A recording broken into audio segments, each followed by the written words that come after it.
Praise lord. ఈరోజు దేవుని వాగ్దానం 34వ కీర్తన 7వ వచనం. యెహోవా యందు భయభక్తులు గలవారి చుట్టూ ఆయన దూత కావలి ఉండి వారిని రక్షించును. భయంకరమైన ఈ లోకంలో రకరకాల పరిస్థితులు మనం చూస్తూ ఉంటాం కదా. ఎప్పుడు ఏం సంభవిస్తుందో తెలియని పరిస్థితి. ఇంటి నుంచి వెళ్ళిన వారు క్షేమంగా ఇంటికి తిరిగి రాని పరిస్థితి. చుట్టూ ఉన్న మనుషుల ద్వారా అనేక రకాలైన అపాయకరమైన పరిస్థితులు ఎదుర్కొంటూ ఉన్నాం. స్నేహితులు అనబడిన వారు, కుటుంబీకులు అనబడిన వారు, రక్త సంబంధికులు అనబడిన వారు, ఇదిగో ఎంతో నమ్మిన భార్య భర్త వల్ల కూడా ఈరోజు అపాయాన్ని అనుభవిస్తున్న పరిస్థితులు, సొంత కన్న బిడ్డల ద్వారా అపాయాన్ని పొందుతున్న పరిస్థితులు లోకంలో ప్రతిరోజు వార్తల్లో మనం వింటున్నాం. అయితే ఈరోజు ఒక అద్భుతమైన వాగ్దానాన్ని దేవుడు చేస్తూ ఉన్నాడు. యెహోవా యందు భయభక్తులు గల వారి చుట్టూ ఆయన దూత కావలి ఉండి వారిని రక్షించును అని. ఈ రోజు గనక నువ్వు దేవుని యందు భయభక్తులు కలిగి ఉంటే నువ్వు దేనికి భయపడిన అవసరం లేదు. ఏ అపాయం వస్తుందని, మనుషులు నీకేదో హాని చేస్తారని, లేదా ప్రాణాపాయకరమైన పరిస్థితులు వస్తాయని, ఏ దురాత్మ శక్తుల ప్రభావం నీ మీద పనిచేస్తుందని నువ్వెంత మాత్రం భయపడిన అవసరం లేదు. కారణం ఏంటంటే ఆయన దూత నీకు కావలి ఉండి నిన్ను రక్షిస్తుంది.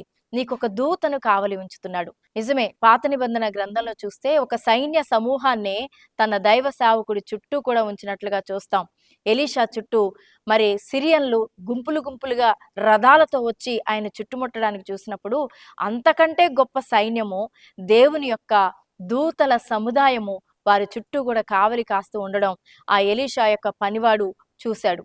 ప్రియమైన దేవుని బిడ్డలారా, ఈరోజు దేవుడు తన బిడ్డల చుట్టూ తన దూతల్ని కావలి ఉంచి రక్షించే దేవుడు. కాబట్టి ఈరోజు ఎటువంటి భయము, బెదురు, కలవరం, మరణ భయంతో నువ్వు బాధపడుతున్నావా? దురాత్మ శక్తుల ప్రభావాన్ని బట్టి నీ హృదయం కలవరం చెందుతుందా? నువ్వు దేనిని బట్టి భయపడిన అవసరం లేదు. ఏదియూ నీకు హాని చేయలేదు. ఎవరు కూడా నీకు హాని చేయలేరు. ఏ దుష్ట శక్తుల ప్రభావం మీద కూడా నీకు పనిచేయదు. ఎందుకంటే దేవుని దూత నీ చుట్టూ కావలి ఉండి నిన్ను రక్షించడానికి దేవుడు నీ కొరకు ఏర్పరిచాడు. కాబట్టి ఈ వాగ్దానాన్ని బట్టి ధైర్యం తెచ్చుకొని నీ హృదయంలో ఉన్న భయం నుంచి విడిపించబడు. ఈ సమయంలో ఈ వాగ్దానాన్ని నీ జీవితంలో నెరవేరుస్తాడని విశ్వసించు.